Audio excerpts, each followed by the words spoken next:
এবং ভিতরে সাংবাদিক আছে, এবং একই সাথে তাদের দলের পোলিং এজেন্ট আছে, সব কিছু আছে। থাকা সত্ত্বেও যখন আপনি পুরো বিশাল মব নিয়ে ডুবতে যাবেন, এখানে কি শুধু প্যানেল আপনারা ছিলেন? আরও তো অনেক প্যানেল আছে, অনেক প্যানেল আছে। বাকি প্যানেলের সকলে পোলিং এজেন্ট যদি ওইখানে থাকে এবং প্রত্যেককে ক্রস চেক দেয়, সাংবাদিকরা ক্রস চেক দেয়, এলইডি স্ক্রিনে সেটা লাইভ দেখানো হয়, তাহলে আমাকে কেন জোর করে সেখানে ঢুকতে হবে? কেন? আমি কোনো কনসার্ন থাকলে আমি কনসার্ন জানাবো, এটা সঠিক অ্যাপ্রোচ না। এভাবে করলে শিক্ষার্থীরা এটা খুব বাজেভাবে নেবে।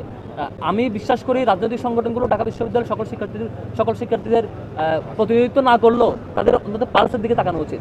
একটা বড় সংখ্যক শিক্ষার্থী কোনো রাজনৈতিক সংগঠনের অংশ না, তারা ঢাকা বিশ্ববিদ্যালয়ের শিক্ষার্থী হিসেবে ডাকসুতে অংশগ্রহণ করেছেন। তাদের মতামতের প্রতি, তাদের আগ্রহের প্রতি রেসপেক্ট জানাতে না পারলে তারা শিক্ষার্থীদের সেই ম্যান্ডেটগুলো হারাবে, শিক্ষার্থীদের পছন্দের তালিকা থেকে তারা বাদ পড়ে যাবে।